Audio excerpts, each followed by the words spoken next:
bavukanye dusangiye kwemera tugira ngo tuzirikane ijambo ry'Imana yo kuri uwo munsi wa gatandatu w'indwi ya mbere ya Pasika. Igisomwa ca mbere tugisanga mu gitabo c'ibikorwa vy'abatumwa igabane ca 4 kuva ku murongo w'13 gushika ku wa 21.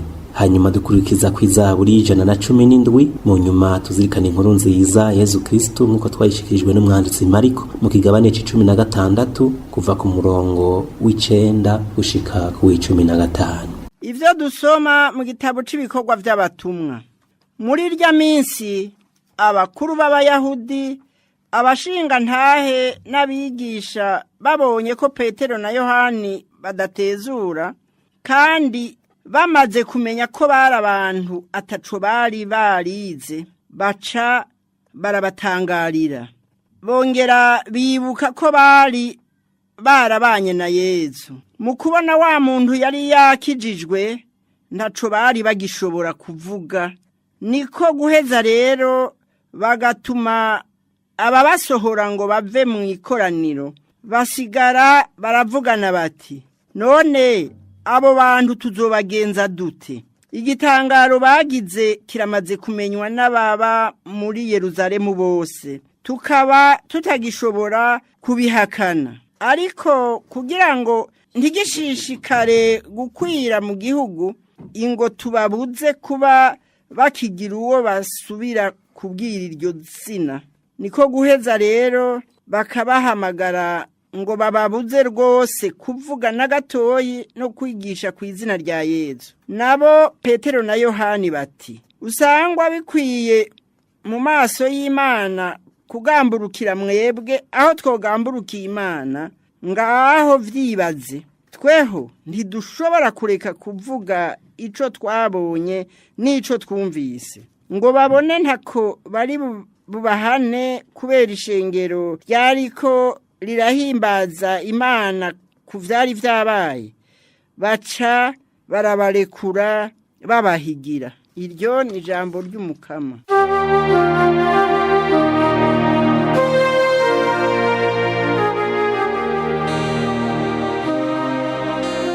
Ndagushemeza Mukama kuko wanyumviye. Ndagushemeza Mukama kuko wanyumviye.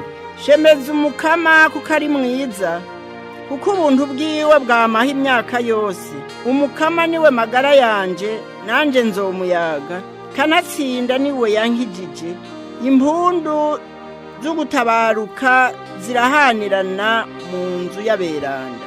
Ndagushemeza Mukama kuko wanyumviye. Ukuboko k'Umukama kwarakoze ibitangaza, ukuboko kwiwe kwaratsinze. Sinzopfa, nzohoraho kandi nzohayagiza ibikorwa by'Umukama. Umukama yarampanye bimwe bishimitse, mugabo kizima atampereje urupfu. Ndagushemeza Mukama kuko wanyumviye. Nyugururira ibirimba by'ubutungane, mpave ninjire ngo ninahaze Umukama. Ngiryo irembo ry'Umukama, aberanda nibo bashobora kwinjira. Ndagushemeza kuko wanyumviye ukambera umukiza. Ndagushemeza Mukama kuko wanyumviye.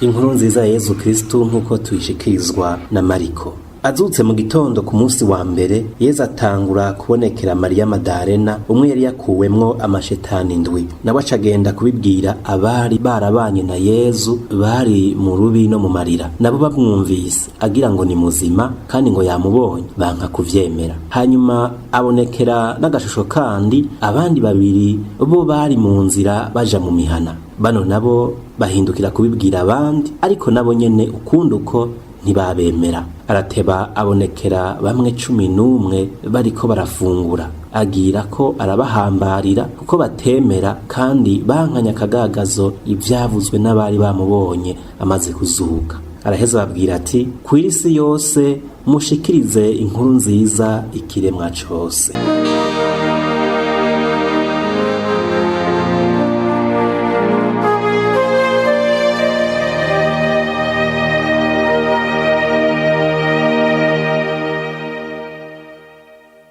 Bavukanyi, twari tumaze iminsi tuzirikana ingene Yesu Kristu yagiye arihishurira biwe, gahera ku bapfasoni na cane cane Mariya Madarena, hanyuma abigisha babiri bari mu nzira bagana i Emawusi, mu nyuma bamwe 11. Ivyo tumaze iminsi tuvyumva mu nkuru nziza. Uyu munsi rero wa nyuma w'indwi ya Pasika, Mariko asa n'ugira icegeranyo mu majambo makeya y'ivyo twagiye turumva mu nkuru nziza ya Luka na Yohana. Ubwa mbere twumvise ko Yesu yiyeretse abapfasoni bari mu bamugendanira. Ntiyatanguye kwiyereka abatumwa, ntiyatanguriye kuri Petero naho tuzi ko yari uwa mbere. Kumbure nivyo vyobaye vyumvikana ko Yesu yatangura kwiyereka ubwa mbere Petero, canke ko Petero yatangura kwemera izuka rya Yesu. Twibuke mbere n'igihe Petero na Yohani bagiye ku ruhafu, baraje barihweza na bimwe, ariko umutumwa Yohani niwe yabaye uwa mbere mu kwemera,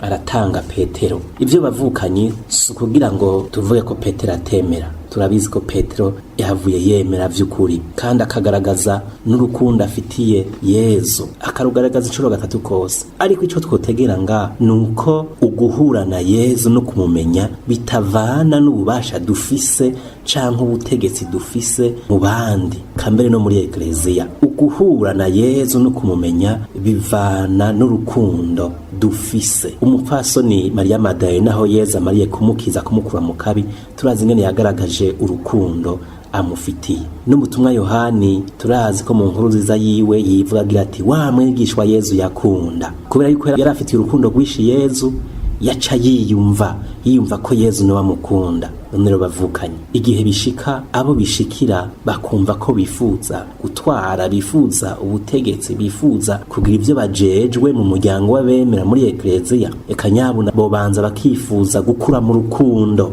gutera imbere mu rukundo bafitiye Kristo yazutse. Aho niho boshobora vy'ukuri kuba ivyabona vya Yesu Kristo, ivyabona nyavyo. Ariko hariho ikintu ngaha bozirikana muri inkuru nziza. Twumvise ko b'abapfasoni igihe umumarayika yabamenyesha ko Yesu yazutse, twaravyumvise mu nkuru nziza, baciye bihuta kubishikiriza abatumwa. Abo batumwa rero bategezwa kubimenyesha kuko nibo bari bafise ubwo butumwa bwo kubisamiriza no kubishingira intahe mu gihugu. Mu gitabo c'ibigwa vy'abatumwa turazi ko Petero ariwe wa mbere yatanguye gushingira intahe izwa rya Yesu Kristo, kubivuga, kuvyigisha, kubishikiriza abatari bwavyemere. Naho kumbura atewe yabaye wa mbere kubicabona cizuka. None bavukanyi, nakaryo natwe ko kwiyibutsa rwa ruhara rw'abakuru b'Ekleziya ko ariyo bategezwa gushingira intahe ukwemera, kutwereka, kuduhinzira, kutumenyesha ivyo twemera n'ivyo tugenderako. Si uwo ari we wese Yesu ashobora kumwihishurira, kumubwira iki na kiriya. Mugabo abarongoye Ekleziya, abari mu kibanza ca Petero n'abandi batumwa, nibo baheza bakabishikirizwa, hanyuma nabo bakabishikiriza igihugu c'Imana. Ikindi tubona muri no nkuru z'abavukanyi nuko abatumwa vyabagoye kwemera izuka rya Yesu Kristo. Ikitwereka yuko batari bavyiteze. Inyuma y'urupfu rwa Yesu, bamwe bose biyumviriye gusubira mu vyo bahoramo. Twibuke bamwe babiri Yesu yasanga mu nzira irora Emawusi ariko bisubira iwabo. Twibuke ko abandi batumwa harimo na Petero Yesu yabasanze kukiyaga bisubiriye kuroba. Petero ati, je ndagiye kuroba. Abandi nabo bati, natwebwe turajanye. bagombye gusubira mu vyo bahoramwo womengo ibyabe na Yezu vyari vyaheze. Ico rero nikitwereka yuko abatumwa abigishwa ba Yezu n'abandi bakunzi biwe batari gushobora kwiremaremera inkuru y'izuka nk'uko abayahudi bavyemeye, kandi n'ubu hariho muri kino gihe ababivuga uko ngo abatumwa nibo biremaremeye iyo nkuru, ahuko baba barema inkuru, ahuko biba ari ivyo nogane z'ibindoto zabo, ahubwo barabibonye baribonera barabibwirwa. Yezu nyine arabiyereka kandi arababwira ijambo. Nico gituma twumvise mu gitabo c'ibikorwa vy'abatumwa Petero na Yohani bagira bati twebwe ntidushobora kureka kuvuga ivyo twabonye kandi twumvise. Bavukanyi nogira nti igisomwa ca mbere kiza kitwereka ukuntu abatumwa bashize mu ngiro itegeko rya Yezu ryo gukwiza hose inkuru nziza. Twavyumvise ko aho abiyerekeye arabi batumwa 11 yaciye abwira ati kw'isi yose mumenyeshe inkuru nziza ikiremwa cose. None bavukanye tumenye ko igihe cose Yezu atwihishuriye, igihe ihishurira umuntu canke akamuhishurira ikina kiriya akamumenyesha gushaka kwiwe, no kugira ngo iyo nkuru imenyeshwe, no kugira ngo tubishikirize abandi ivyo Yezu ahishura vyose amenyesha ni bironderukiza gwa bose, nta kabanga, nta kuvuga ngo tunutwanje. Turazi noneho ko ineza yose itegerezwa kumenyeshwa, ineza itegerezwa gusangirwa, na cane cane yari ineza iva ku Mukama. Dusabe rero bakunzi b'Imana, Umukama akomeze ukwemera kwacu, yugurure ubwenge bwacu, yugurure n'umutima, kugira ngo twifurize abandi urukiza kandi duheze tubashikirize uko mutima aduhaye urugero kubimenyesha. Amen.